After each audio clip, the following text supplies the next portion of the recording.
Baik, Assalamualaikum warahmatullahi wabarakatuh.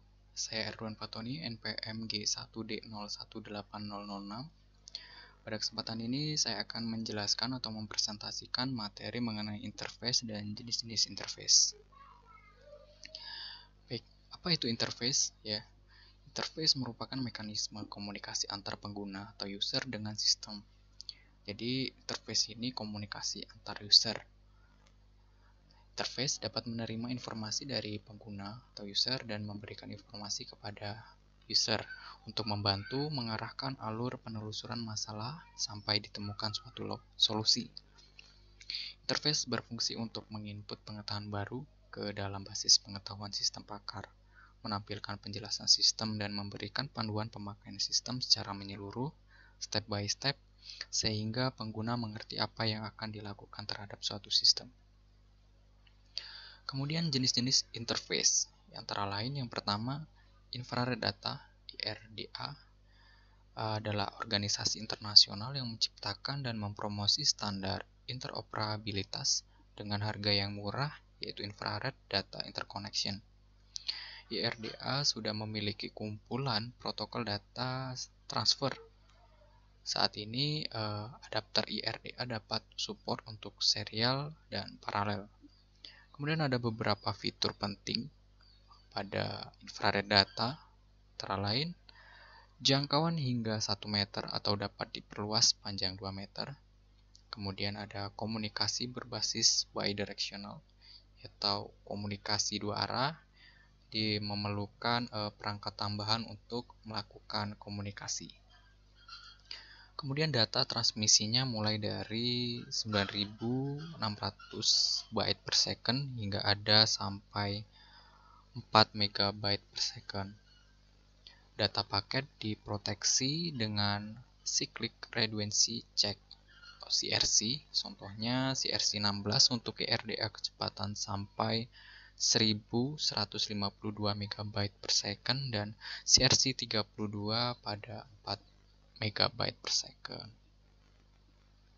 Kemudian jenis yang kedua, Peripheral Component Interconnect, PCI, adalah bus komputer yang digunakan untuk memasang perangkat peripheral ke motherboard komputer.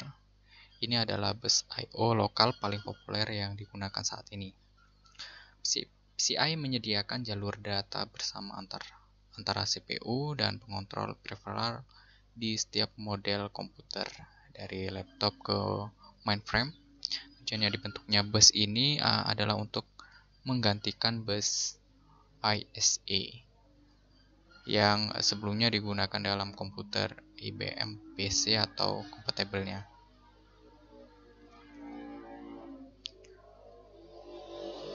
Ya, ini adalah gambaran mengenai pada PCI slot. Jadi yang putih itu adalah slot PCI.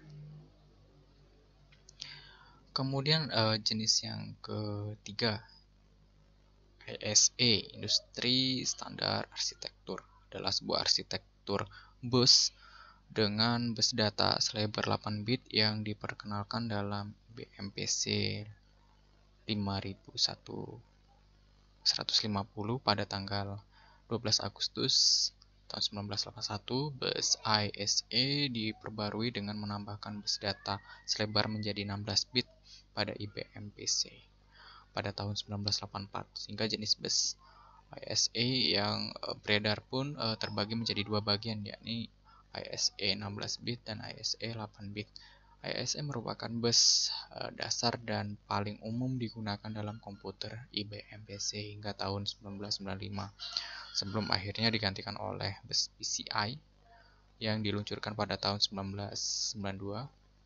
Ini adalah gambar bentuk ISA bus. Ini yang 8 bit dan yang 16 bit.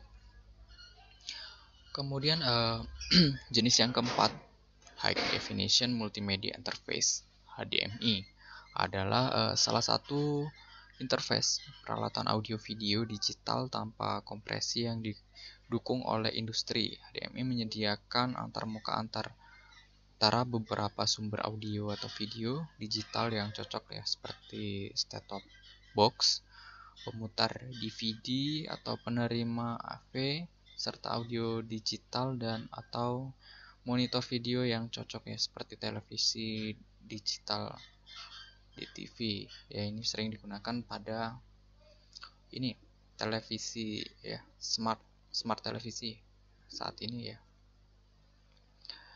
Kemudian jenis yang kelima, universal serial bus atau yang sering kita sebut USB, adalah standar bus serial untuk perangkat penghubung, biasanya kepada komputer, namun juga digunakan di peralatan lainnya seperti konsol permainan, ponsel, dan PDA. Sistem USB mempunyai desain yang asimetris yang terdiri dari pengontrol host dan beberapa peralatan terhubung yang berbentuk pohon dengan menggunakan peralatan hub yang khusus ya. Ini adalah jenis-jenis dari USB, ada USB tipe A, tipe B, USB mini, USB micro, dan USB Type-C. Ini sering digunakan pada flash disk ya. Ini bisa saya jumpai pada untuk penghubung Arduino, dan ini untuk charger HP yang Type-C, ini yang terbaru ya, mempercepat pengisian baterai kalau yang Type-C. Kemudian ada jenis yang keenam ya, interface jenis keenam, RS232 dan RS485 adalah protokol standar yang direkomendasikan yang digunakan untuk bertukar data antar node ya. Standar 232 yang direkomendasikan banyak digunakan untuk koneksi peripheral antar muka serial komputer dan dibuat oleh EIA, Electronic Industry Alliance. Ya, ini bentuk fisik dari RS232 dan RS485. Ya, mungkin sekian presentasi pemaparan saya mengenai materi interface dan jenis-jenisnya. Apabila terdapat kekeliruan dalam penjelasan, saya mohon maaf. Kepada Allah saya mohon maaf pun. Saya akhiri, wabillahi taufik walhidayah. Wassalamualaikum warahmatullahi wabarakatuh.